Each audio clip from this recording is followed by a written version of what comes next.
quem é já um pouco idoso, é bom saber se já teve ou não para poder se cuidar. Hepatite B. Essa aí é uma hepatite que tem divisões de ação, dependendo da idade. Nós temos aqui criança, evolui frequentemente para crônica, ou seja, 90% destes casos existe maior gravidade. Por quê? Porque a criança não tem uma coisa que a gente falou há pouco instante, sistema imunológico. Ela está em formação. Esse sistema é um sistema que nos defende de tudo que entra no nosso organismo. Então, se a criança não tem, e esse vírus da hepatite B é um vírus de ação DNA, facilmente a criança vai desenvolver. E ela, depois de estabelecida, ela não sai facilmente. Infelizmente, a hepatite B tem esse detalhe. A cura dela é um pouco difícil, ou quase até, eu diria, impossível. Quem, na fase criança, adquire o vírus da hepatite A e não fez uma barreira, ele vai ter hepatite B, aliás, ele vai ter hepatite B por resto da vida. O vírus já foi encontrado em ambiente seco e equipamento odontológico de hemodiálise após 7 dias em temperatura ambiente.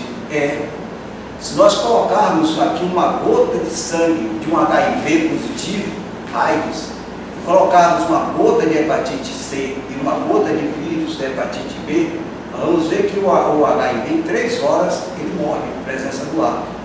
A hepatite B leva 7 dias, a hepatite C leva 3 dias, vivo, no ambiente seco. No ambiente aquoso, ele vai ter mais tempo ainda. Então, nós temos a cobertura vacinal da hepatite B. Hoje, essa vacina é dada gratuitamente. Aí vai um apelo aos pais de família que têm filhos abaixo de 20 anos. Que nós, graças a Deus, os conselhos, o comitê de hepatites daqui da Bahia, de vários estados do Brasil, já está conseguindo mudar de 20 para 24. E a gente quer mais. Porque essa vacina, até 20 anos, basta você ir ao posto de saúde com a identidade, mostrar que tem menos de 20 anos, se toma as 3 doses. Uma hoje, daqui a 30 dias, segunda dose, depois de 6 meses da primeira dose, a terceira. Para você se proteger contra este vírus. Porque você viu ali em criança como é. Em adulto, eu vou falar um pouquinho mais na frente, já muda um pouco a característica. Mas a criança tem que se prevenir, porque a criança, principalmente o adolescente, está indo muito cedo ao sexo. E o sexo desprotegido. E ele pode contrair hepatite B, pode contrair HIV, pode contrair HTLV e tantos outros V da vida que tem aí flutuando, né? À toa. Então tem que ter o cuidado. Então, se você tem um filho abaixo de 20 anos, pede para vacinar. E quando terminar de vacinar, faz o anti-HBS para ver se realmente ele se soroconverteu. Porque às vezes, mesmo tomando a vacina, não existe uma reação no organismo criando anticorpo. Então você tem que fazer nova dose para poder criar esse anticorpo. Profissionais da área de saúde, profissionais do sexo, usuários de drogas, carcereiros, paciente com hemodiálise, portador de hepatite C, isso é regra, todo portador de hepatite C, a família dele inteira, inclusive ele, deve ser vacinado contra a hepatite B para não ter a co-infecção, que aí fica mais difícil o tratamento. E caso de mãe que seja portador do vírus B, a criança deve se vacinar logo nas primeiras 12 horas, além de necessitar de um soro chamado imunoglobulina, que é o sistema de defesa, que ele vai tomar para poder não desenvolver a doença. Agora eu vou voltar aqui um pouquinho só para falar um detalhe da hepatite B. Como eu falei, em criança ele tem uma chance muito grande de desenvolver a doença pela falta de sistema imunológico. Em adulto, 80% quando você se contamina na fase adulta, você tem chance de não desenvolver a doença. Ele próprio organismo joga fora o vírus.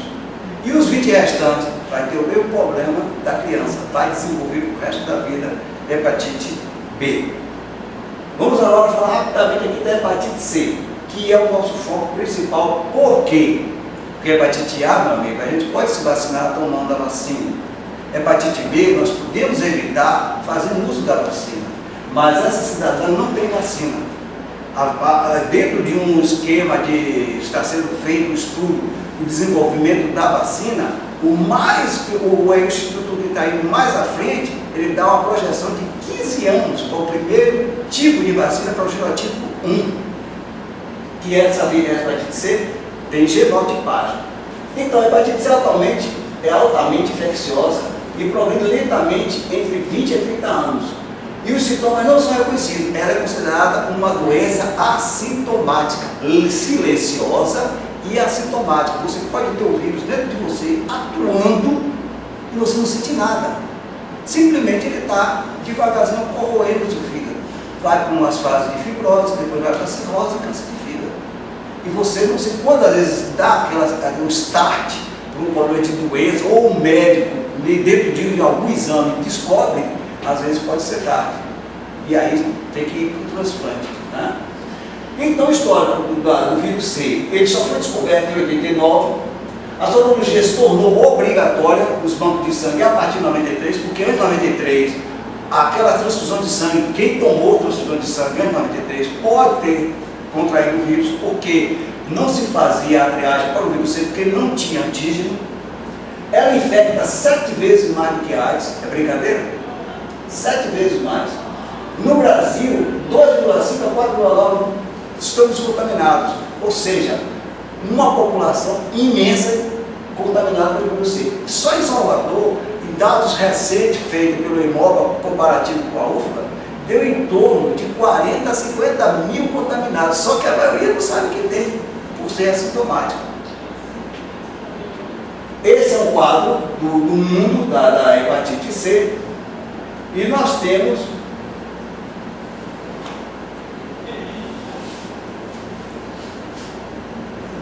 os entraves no controle da hepatite C. Quais são? Não há vacina, é o primeiro entrave. É doença lenta e silenciosa, na maioria dos casos não apresenta qualquer sintoma. E 80% dos infectados tornam-se crônicos. Em 6 meses você já é crônico para a hepatite C. Em 6 meses. Ela já passa a ser. A transmissão é um vírus que só transmite pelo sangue. Então nós vimos hepatite A, fezes, né, contaminadas, transmite. A origem fecal oral. Hepatite B, sangue, hemoderivados e leite. No leite materno, um dos transmissão também, da hepatite B. Mas o forte da hepatite B é a transmissão via sexual. 80% da transmissão da hepatite B se dá via sexual. E a hepatite C só se dá pelo sangue. Então ótimo, eu não sou vampiro, não trabalho com sangue, não vou ter hepatite C. Aí que nós nos enganamos, porque a manicure e tantos outros aí que nós vamos ver rapidamente. Aqui nós temos aqui os meios de contaminação. Há um deles aqui, usuário de drogas injetável e inalado, pelo compartilhamento da seringa durante o uso da droga injetável. E a inalada, também pelo compartilhamento do canudo, porque quando eles cheiram a cocaína, cheiram de tal maneira que fere o alvéolo superior do nariz, sangra. E aquele sangue que está na beira do canudo vai para o outro faz a mesma coisa e aí transmite. Janela para o outro. Instalação de piercing, profissional que realiza o procedimento deve se utilizar, é outro fator que transmite piercing e, nós vamos ver mais também, a tatuagem. Então, porque tem um piercing que ele é colocado diretamente, é estéril, esse não tem problema, mas aquele piercing aonde o profissional vai furar para depois colocar, ele está correndo risco de contaminar. Por quê? O vírus C morre somente a 180 graus Celsius. Abaixo disso é cócega para ele.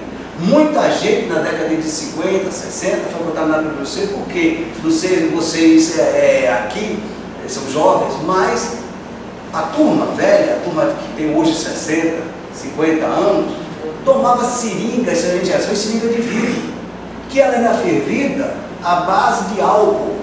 Quando fervia, borbulhava a água, fervia a água, então está esterilizada. Aí pronto, vamos aplicar a injeção. Para o vírus C isso não funciona. O vírus C só morre a 180, a água ferve a 100. Então muita gente, nós temos quadros, nós temos uma campanha aqui em Salvador sobre jogadores de futebol. uma grande maioria de jogadores daquela década contaminados pelo vírus C. Fruto de quê? Dessa seringa de vidro, que não tinha seringa de plástico. A seringa de plástico só vai acontecer na década de 80. Então, abaixo disso, quem fez uso tem que ter os cuidados. Nós temos aqui também a tatuagem.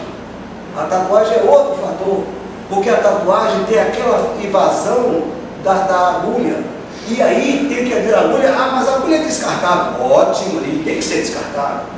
Mas quando a agulha vai e volta, ela suja o bico da maquininha que faz a dosagem. E ali ficou o sangue contaminado. Se eu pego uma outra agulha e vou fazer, eu transmito. E além disso, a tatuagem ela tem que ser encarada como se fosse fazer uma microcirurgia. Tem que estar tudo realmente estéril. Ele tem que passar toda a parte metálica por um aparelho que vai fazer a desinfecção correta. Não pode ser qualquer um. Tem uma substância química também pré-preparatória que ele vai ser feito, essa desinfecção. Então, depois disso é que você tem realmente o equipamento pronto para usar, né? E não é fácil. Não é fácil porque, infelizmente, nós temos aqueles que fazem tatuagem na porta, na beira da praia, comprando um preço barato e que pode estar contaminando as pessoas, né? Fator de risco, nós temos a hepatite, compartilhamento de escova de dentes, aparelho de barbear, toalhas de banho. Olha quanta coisa aí pode envolver sangue. Escova de dente mesmo, tem muita gente que compartilha, viu? Por que pareça. Alicates de unha, cutículas, espátulas, cera de depilação. Tem gente, infelizmente, existe aqueles salões que não são muito de crédito, que reutiliza a cera, né? Pinças de sobrancelhas, profissionais da área de saúde, né? Ou seja, todo material perfumcortante, ele deve ser esterilizado corretamente, né? Transmissão também, a transmissão baixa pelo poder da hepatite C. Ela raramente é transmitida pelo via sexual. Já a hepatite B, nós vimos que ela 80% é transmitida pela via sexual. O parto também é muito raro a transmissão da hepatite C pelo parto. A hepatite C não é transmitida pelo leite materno, a hepatite B é transmitida pelo leite materno. A hepatite B não é transmitida pela saliva, a hepatite A é transmitida pela saliva.